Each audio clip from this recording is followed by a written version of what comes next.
kutaan guyyaa irratti dubbannu Tasaloniqeessa lammaffaa 3:6 akkas jedha nan dubbisa maqaa Yesuusiin.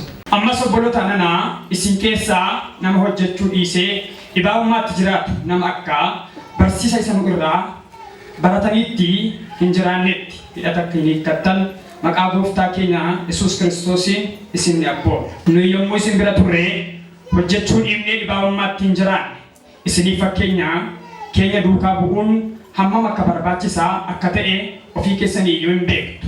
Nama tokkotti illee ba'aa akka hin taaneef halkanii guyyaa hojii dadhabnee hojjenne malee utuu gatii hin baasiniif nama tokko irraa buddeena illee hin nyaanne. Nu ilaaltanii duukaa akka buutaniif fakkeenya isiniif taane malee ba'aa isiniif ta'uuf iyyuu nuyi karaa dhabnee miti. Yommuu isin bira turre iyyuu namni hojii hojjechuu hin barbaanne midhaanis akka hin nyaatiin jennee isin abboomneerra. Amma immoo isin keessaa kan hojjechuu dhiisanii dhibaa'ummaatti hin jiraatu. Ofii isaaniitii waan tokko illee hin hojjetan. Hojii namaa keessa lixuu isaaniitiin garuu hin dhageenya. Namoota akkasii kana gab jedhanii akka hojjetan kan isaanis nyaatanii akka jiraatan maqaa gooftaa Yesuus Kiristoosiin hin abboomnaa hin gorsinas jedha. Ganama kanaafuu qulqullaa'ee kurra kan kaa'e mata duree akkas jedhudha. Nama hojjetu ta'e waan jedhuun dubbadha. Namni hojii hojjechuu akka qabu, hojii hojjetee jiraachuu akka qabu, hojii hojjetee nyaachuu akka qabu ergamaan Phaawulos irra deddeebi'ee jara kanaadhaaf yeroo gurguddaa 3 dubbata. Sagalqabaa garuu dhaamsa isaa kutaa kana lammaffaa barraa'e kana keessatti waa gurguddaa 3 argina kutaa kana irratti. Tokko wanta inni dubbate saba kanaaf barsiisaa turan qabu. Sagalee Waaqayyoo gaafa isaan barsiisaa ture jireenya namni tokko ittiin jiraachuu qabuudhaaf dubbii sagalee Waaqayyoo dhaabbatee jireenya isaanii hafuuraaf jireenya isaanii fooniidhaaf akkamitti akka isaan jiraachuu qaban irra deddeebi'ee dubbateera. Amma garuu kutaa kana irratti boqonnaa 3:6 waa'ee jireenya isaanii hafuuraa caalaa waa'ee jireenya isaanii fooniidhaaf akkamitti akka isaan jiraachuu qabanii jala muree qabxii gurguddaa 3tti qoodeetu dubbata. Tokkoffaan wanta inni dubbatu maa inni ani yeroo sin bukkee ture jedha. Yeroo sin bukkee ture waa'ee namni tokko hojii hojjetee akka jiraachuu qabu hojjechuun akka isaafii ta'u hojjechuus akka qabu hojjetee akka nyaatuudhaaf isin barsiifnee turre jedha. Garuu baay'een isaanii barumsa nurraa baratanitti qabamanii jiraachaa jiranii barumsa keenya faallaa waan nurraa dhaga'anii faallaa jiraachaa jiru waan ta'eedhaaf namoonni akkasii isin gidduu jiru waan ta'eedhaaf warra kanaaf gorsa tokko gorsinaa warra akkasiidhaaf dhaamsa tokko dhaamna waan ta'eedhaaf nu dhaggeeffadhaa ga'eetu yaada jalqabaa namoonni sagalee nurraa dhaga'an dubbii Waaqayyoo nurraa baratanitti jiraachaa jirre isin gidduu jiru jedhee dubbata. Jedhee booddee gaafa isaan walakkaa ture immoo ofii isaatii akkamitti akka isaan walakkaa ture qabxii lama irratti dubbata. Tokko waldaa kana keessa saba kana keessa nama akkamii jira gaafa jettanii nama dhaga'ee bichaa hojiitti dhiigne sagalee Waaqayyoo irraa baratan barsiisa dhagaa turan ergaa dhagaa turan dhaga'uu malee hojiitti hiikuu warra hin barbaanne hojiitti hiikuu warra hin jaallanne warra jireenyi isaanii faayilaa dubbii Waaqayyoo irra jiraatantu waldaa kana keessa gida banteedha warra akkasii irraa of eeggadhaa jedhetti dubbata. Ni lammaffaa immoo anumti iyyuu jedha. Nuni iyyuu hojii wangeelaa hojjechuudhaaf yeroo sun walakkaa turre yeroo sun wajjin jiraachaa turre akkamitti akka jiraachaa turre beeksitti dubbadhaa jedha. Ani iyyuu nuti iyyuu yeroo sun walakkaa turre harkanii guyyaa dhimminee hojjechuudhaan hojiitti immoo dadhabuudhaan jireenya mataa keenyaa gaggeeffachaa turre jedha. Buddeen nyaachuudhaaf illee yeroo kaan otoo nama tokko irraa horiin kaffalii fi horiin baasiitiin akkasumatti nyaanne jedha.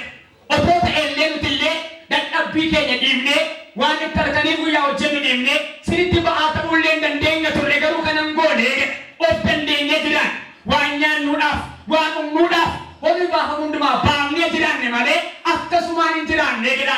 Kun immoo isiniif iyyuu fakkeenya guddaadha. Isiniyyuu fakkeenya keenya fudhatanii jiraachaa jirtu.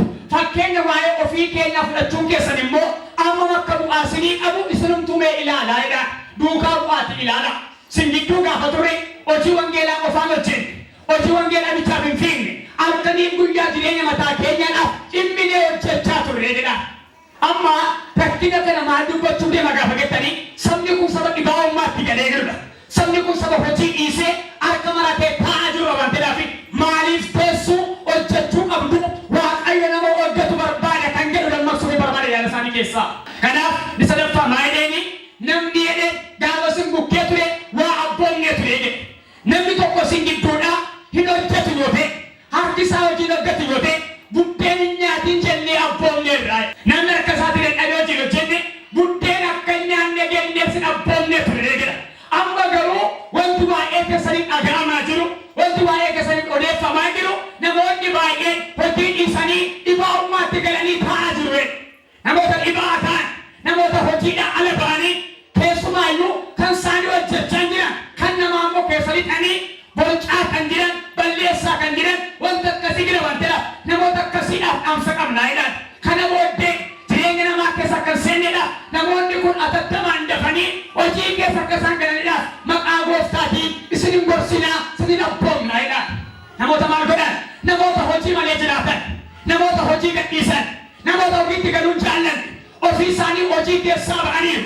Warra hojiirra jiran immoo warra dhama'aa jiran immoo warra laffaa jiran immoo waa'ee isaanii jireenya isaanii keessa lixuudhaan sagantaa isaanii dha'a warra jiran warra akkasii akka isaan kana booddee gara hojiitti galaniidhaaf isaan abboomnaa hin gorsina sedha.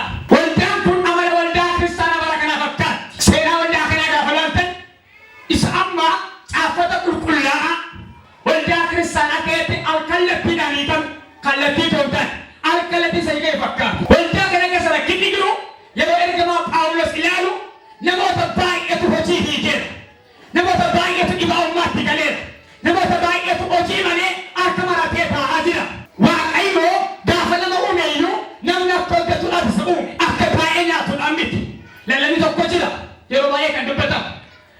Waaqayyo Addaamiif Hewwaaniin gaafa uume dhaaba edeen keessa kaa'ee jira.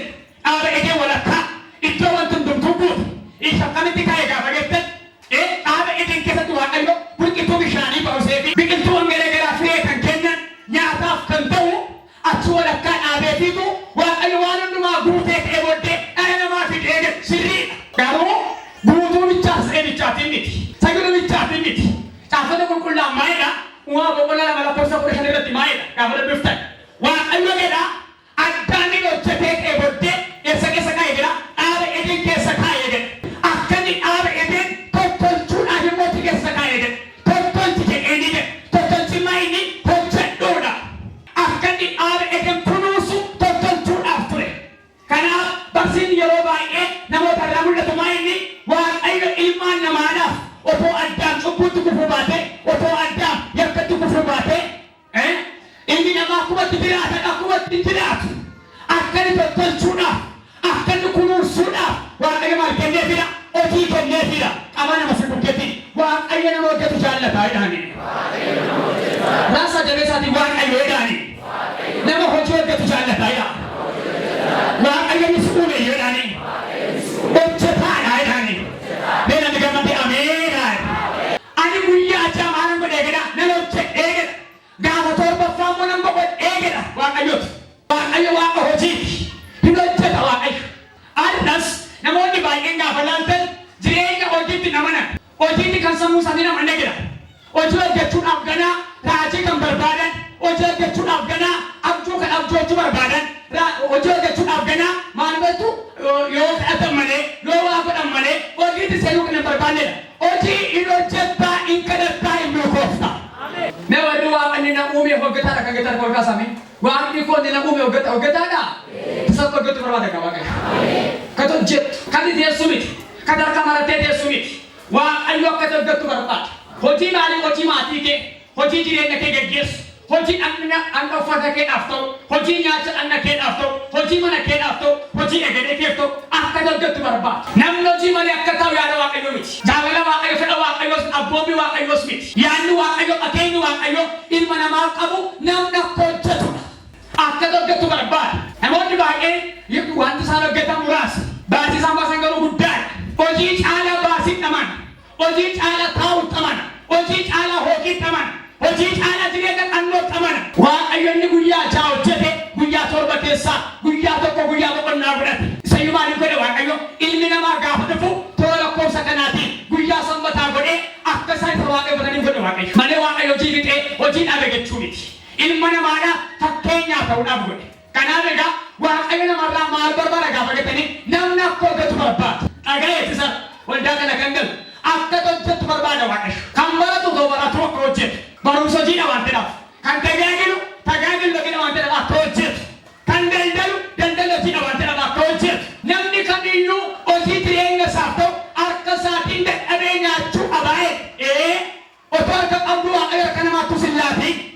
Amen nang gala sini bese. Otra ka abdu wa ayar kana mati sillati na me gari arete. Ya, marba ba wa ayo akko jennu barba. Namni ba engaru hoji ala thousand amana. To gutefi, to gutte, to rafate, to lotori wai wai fi, to divi wai wai bi bakke de me. Akka wanzana gala gala to tilaka bide. Miti garu. Namonni ba emani detto lotori ga fakutta masini ba to dettu. Hoji ala ta ukuttu antena wa ayo mo jetu sinja kana lotori sino wata wa. Lotori uti namba tu kan je mari pe wata bai lotori ni bau. Mari pe da cirama mo ol. Kayo sani maini atau miliana to kotani. To miliana to ana gatani mani ni hoji ni adalo wa tena. Wa ayo mo sim bau sinja. Malu dere hojetu sinja. Akko jetu barbada wa. Me ada isata macarra ke bete ku tunjenne. Sai ke ye fatani. Mariya samusani betu altakkan kani miliana ratamu. Altakkan kani kumadi babaragani main ojida bilisa bauda. Wa otuma miliana gatte margo tamoti. Arta ojide gitu tana. Miliana kisinya ta male sibaliya samale direnya sindau. Lupu ke baliya samenda umuri ke gabasa. Yoga wa hojjeta figa ama ayati mufte otombe ki miliana ti miliana to rin dandama. Namri nama atu tumu ko bagatan amen ya. Ne ojjede milka ya. Har awan sirai absaiga yesusi. Kasar ka kemriga. Abi afwali ba umma mana kera era. Arta kera samu kera era. Iba umma mana namati. Iba umma direnge nama rukanes. Hoji male taun yero male nama dulus. Sagale wa ayo maida. Fakena jagara kadabisa. Atiyana micha ibana nai. Memit ilan det wai mit ikas. Atiyana enyu na naida. Yana micha ibana nai. Fakeni jaja. Me iti manila deda. Mit ilan det. Ishe Moti kamtu, emtu kamtu.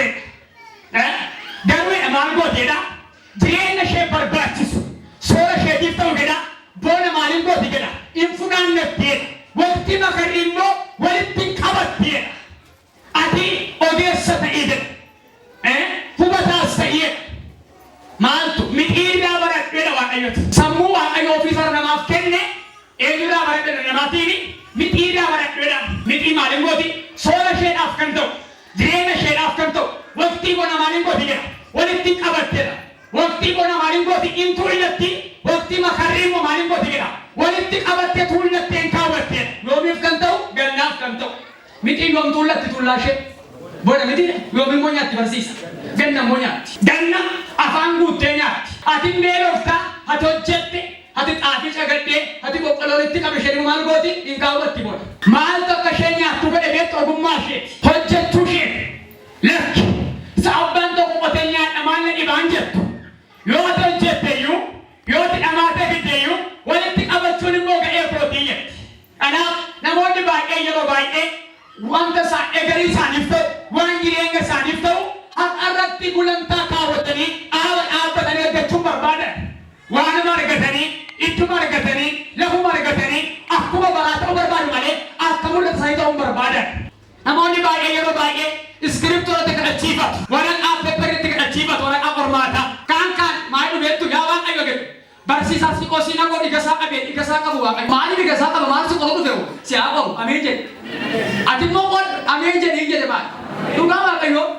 Ikasan haa qabee waaqayyo jaamsi warri gaddan hin jaamsu waaqayyo. Barsiisa maaliif jaamsa waaqayyo. Si barsiisee qormaata si baas argatee hojjet. Yoo laayinii kee barumsa immoo dhiisii keessa bahii gadi. Laayinii keetti gadi. Dhuguma si rakkati. Lallabni naan ta'u taanaan dhiisee bahuu qaban ture. Raajummaan naan ta'u taanaan. Namoota baay'ee maal rakkise beektu fakkaachuu of ta'uu miti fakkaatanii hojjetu nama. Gaafa dhattu yaa waaqayyo sammuu koo ibsi nam qo'adha. Aqeetanii tokko faaree gala. Milkaa'een gala. Gaafa dandeettii waaqa dandeettii kee ta'u barattee milkaa'uu dandeessa. Yaa hojjettee saganteessitee manaa baatee milkaa'uu dandeessa. Hafuura kootu dhugaanaa ba'a. Nama tokko fardha waaqayyo fuulleeffannaa eebbasaa eebbaa bareedeedha. Dhageenya tokko jalkaasi. Baratamma deemaa jirtu. Daandii atammatti deemaa jirtu dhiiga holichaa muramaa ta'eera. Dhiiga qaraanii warra muramaa ta'eera. Sirna iyyaatti muramaa ta'eera ilaalla. Karaa muramaa ta'eera ilaalla. Karaa muramaa ta'eera ilaalla. Mee waan sin gaafadha hundi keessan gara goolaala 2015 maal baatanii dhuftanii karoora maalii baattu? Sagantaa akkamii baattu? Maal baata yaadannoo keessan? Sammuun keessan maal baata? Moo dhagattanii fayyaa dhuftan? Tokko akkatti hojjedhu.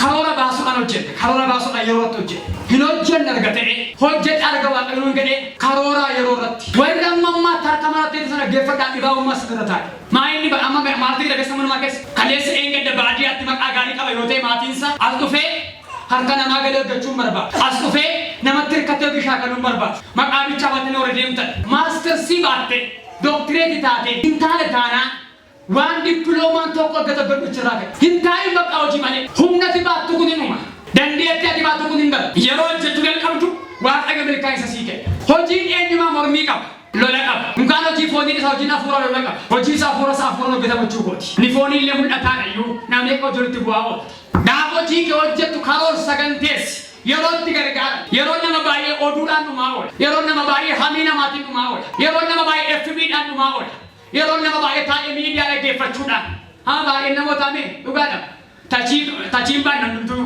tachii amma hundumtu maal gochaa oola taasi gochaa ma oola as garagashaa gaariidha garagashuun dhuguma garagashaa yoo waarraa garagashaa ta'e yoo garuu si garagashaa ta'e immoo dhimma keetiidha achirraa kan waa garagalfatu jira warra garuu hojii waan dhatanii dabbaramuu kan jettan kaabin bishanii guutaa xab gootee kaata silaammoo waanuma ummoo afaan qabdu immoo jiru shantama dhaqee guuta bori shantamaan guuta iftaan shantamaan guuta maaltaadheen dhagaa shantamara 25 irraa shan irraa imbara shotaagaa ittiin dabbaramaatti fitta kiisii keessa buukii irraa fitta hojjedha biyyi kun sii ta'uu baannaan kana dhufe qoymoo amma gabiitti wagii jiraa moof lafa dhalattee naan ta'ottee baata asiin naan ta'ottee baata biyyi namaan taaneen jiru amiin jedha antu gaawaa akkattan biyyi namaan taaneen jiru abbe biyyi namaan taaneen asii gaadii ga yesuuse akka kaasini eebbisa lafti nama nageenya irraa qabeessi yaada ga'uudhii ga yesuuse waa boqon tokko irratti jalqabatti bantii wal waaqa ammaa dhume gedha lafa uume gedha guyyaa tokko lamaan sadiitiin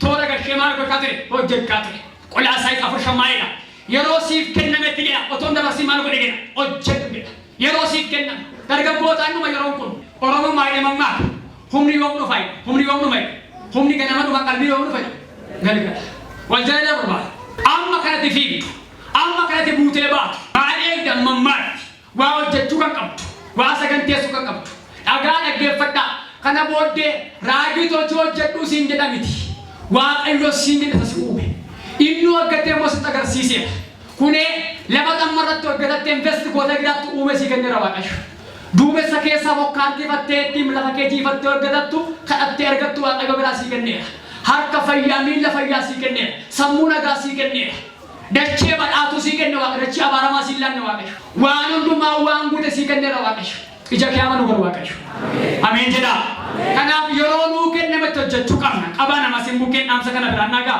yeroon kee ammaa jedhaani hojjedhu jedhaani yoo hojjettedha galgala kee dhaala galfattedha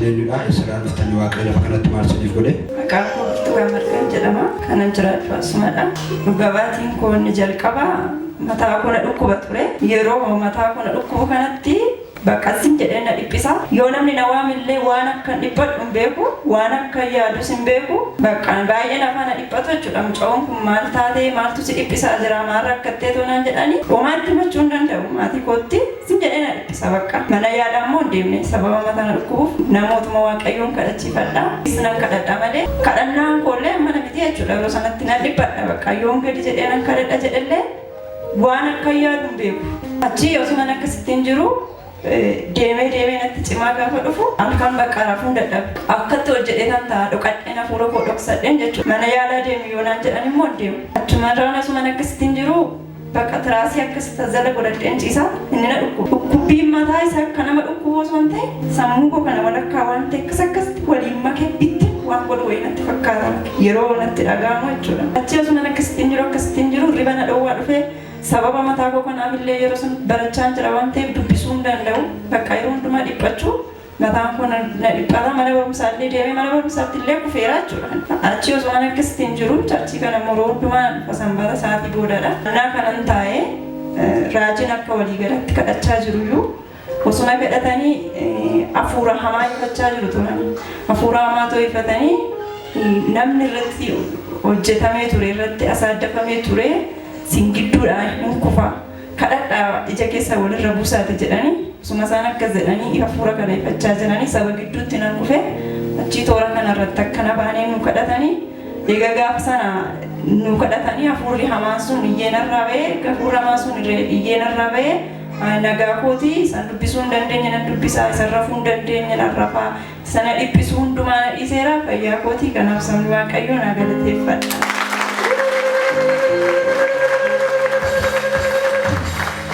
ammallee itti dabala waaqayyoodhaaf harka keessa walitti buusa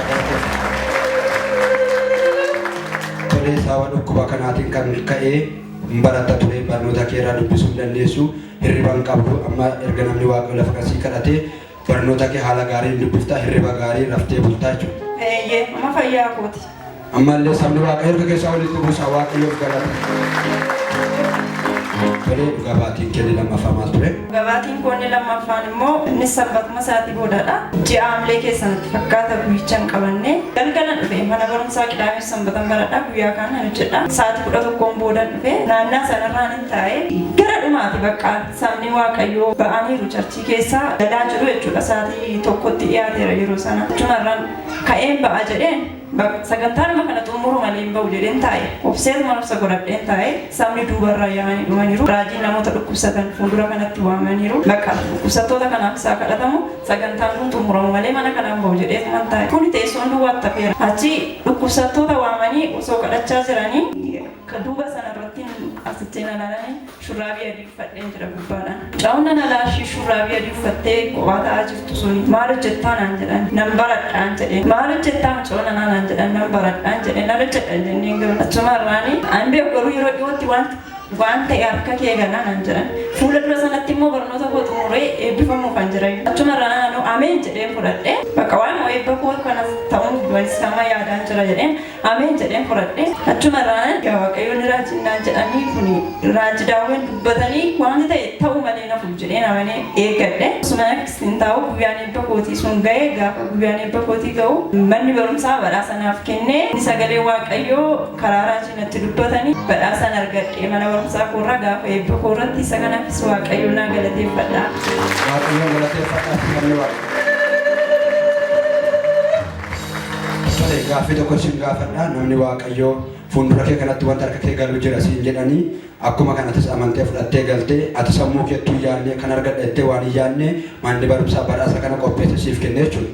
Ani sirumayyuu eebbumaafan sagantaadhuma eebbaafan naqe malee bakka badhaasa mana barumsaa irraa fudhadha jedhee eeggan badhaasicha fudhadhee firoon tan kooyyuu namni badhaasa akkamitti ati otoo dandeettii kee hin beekini badhaasni siif kenna maaf nutti naa lolan ani garuu waaqayyootu qopheesse malee badhaasa sana fudhadha jedhee yaadne kuni waan waaqayyoo qopheesse akka tasaa harka koo gashee jechuudha osoo nan hin beekin.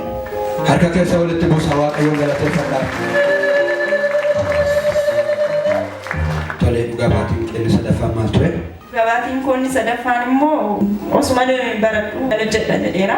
Qidaamee Sanbatan baradha. Hojicha kana hojjedhu dhuunfaarraan hojjedhan ture. Achi torbee ji'arraatiin natti fakkaata yoo dagachuu baadhe guyyicha namoonni hojjettoota mootummaa kan taatanii gara gaafsan toora nama waaman natti fakkaata. Tokko hojjettoota mootummaa carraa duraa kennanii namoota dhala hin qabne carraa lammaffaa sadaffaa irratti immoo dhukkubsattoota waaman. Achi hojjettoota kan taatanii fuula kana duratti koottaa isiniifan kadhadhaa jedhan raajiin. Gaafa akkas jedhanii toora sanarraan taa'een jira. Mana mootummaa keessa miti anuu kan mana dhuunfaa keessa hojjedha akkamittiin ba'a jedheen keessa kootti taa'een of lola. Garuu isaan immoo hojjetaa mootummaa kan taatanii biiroo keessallee buna danfisaa koottaas ba'a isiniifan kadhadhaa jedhan. Gaafa akkas jedhanii bakka nan ba'a. Kan mootummaa argachuuf immoo barnoota gosa xumureen dorgommii barbaachaa jira. Sagalee waaqayyoo wayifuu na waame jedheen akkana bahee toora kanarratti nuu kadhatanii jechuudha. Gaafa kadhatanii warreen guddina barbaadan waaqayyo sinaa guddisu warreen jijjiiramuu barbaadan waaqayyo jijjiirama siniif haa fidu. Wanti waaqayyo yaade kan si yaaddan miti kan waaqayyo siniif qopheesse siniif yaade isiniif haa ta'u jedhanii sagalee nu dabarsanii jechuudha fuuldura kanatti.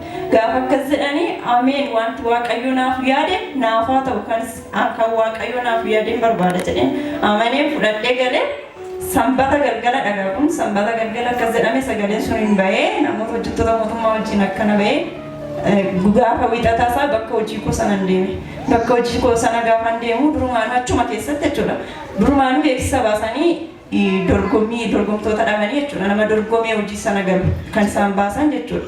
Achumarraan booda dhabnaan bakka asuma keessaa warrumas keessa jiranii guddisnaa haa dorgomanii jedhanii walii galanii biiroo keessatti. Gaafa akkas jedhanii walii galanii walitti nu qabanii namni guddachuu barbaadanii waan akkanarratti dorgomtanii guddachuu barbaada namni jettanii jedha. Achumarraan ahaa kun isa kaleessa dubbatame ta'uun didu wanti waaqayyoo isiniif tajaajilu jedhanii raajiin jedheen na dorgoman jedheen. Gaafa nan dorgomaa jedhuuni nama 3 ta'anii dorgomne isaan immoo nama 2 barbaadu turanii achumarraan dorgomee waaqayyo sanani yaaderraa kan ofii sanaa yaade achuma keessatti sadarkaa koo ollaa guddisee kanaafis waaqayyo naa galateeffadhaa jechuudha.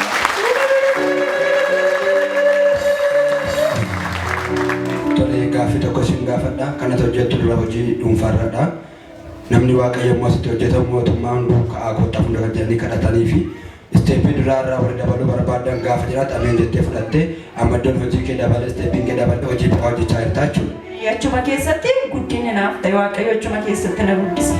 Waaqa isa kana gochuu danda'u harka keessa walitti buusa waaqayyoon galateeffadha. Tole waaqayyo isaa eebbisuu fi mana waaqayyoo keessa jira.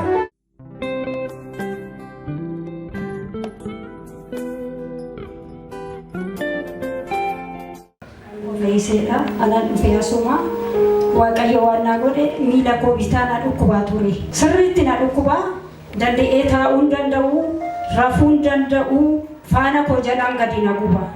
Amma gaaf kaanitti bakkee kanan taa'an ture raajiin namni waaqayyo namni luka keessan si dhukkubu namni sirriitti si dhukkubaa jiru jirta kan yaas bayyannaan asumaan kun asitti as baye. Achumaan jilba koo kana rurrukutee har'aan booda haadha kana garrakkiftee deemta jedhee naaf kadhate. Sanaan booda natti hin deebine na dhiise.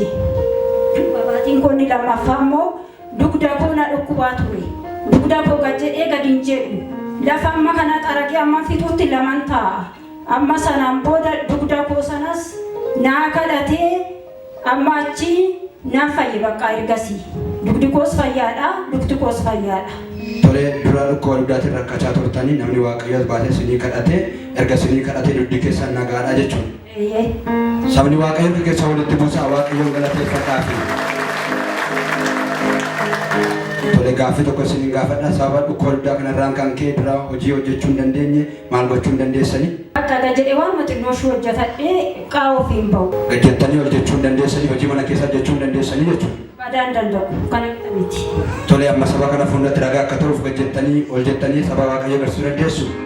Sabni waaqayyoo immoo kana argitan harka keessa walitti buusaa waaqayyoon galateeffadhaa fi waa mallee xiqqaata sagal nama goobessuu barbaade karaa attambisu. Tole dhugaa baatiin keessa inni sadaffaa maal ture? Sadaffaan immoo namni jireenya keessan hundumaa siin jalaa qaqqabamee jiru koottaa siniifan kadhadhaa jedhe. Amma achumaanan asitti hiriira gallee guyyaan isaa roobii galgala natti fakkaata. Hoggaana bira ga'u qarqara achiin dhaabadhee natti fakkaata.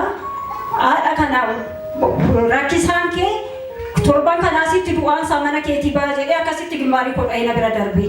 Amma gaafa kaanitti antuunni wanni jala qunsaaxinii jala galee antuuta ta'ee waan ta'ee isaan beeknu akkanumatti itti qiphanna bakka. Galgala garuu hoggaana ni rafe mata duree algaatti asii ol utaalee gad deebi'a. Gizeen ka'e immoo nargu. Otoon akkas jedhu bara ji'aayyuu geenye. Gaafa kaanitti hoggaan alaa deemaa dhufu saaxinii gabaabduun immoo akkas jirti achuma jalaa sanatti ba'e. Maa inni ijoollee wanta akkanaalee info qoqa malee hin deemu. Achi isaanumaan dhaamaa miti ariinee mana keessa abasaa meeqan ajjeennee ofirraa gadi baafne. Antuuta naafa jechaadha bakka uumaan qabu karaa tokkoon akkasitti luqeettuudhaan foqooqa. Sagalee raajii isinii bahee wanti mana keessanii sin rakkisu galgala kanaa kaasee hin du'aasaa gadi baatu siniin jedhanii akkuma namni waaqayyo isinitti dubbatan gaafa galtanii rakkisaan keessan du'ee gadi ba'ee isin eegee jechuudha. Sabni waaqayyo harka keessa walitti buusaa waaqayyoon galateeffadhaa fi tole erga gaafa namni waaqayyo isinii kadhatee manni keessan nagaadhaa hirribaa nagaa raftanii bultu jechuudha. Ammallee harka keessa walitti buusaa waaqayyoon galata fidaa. Tole waaqayyo isin haa eebbisu.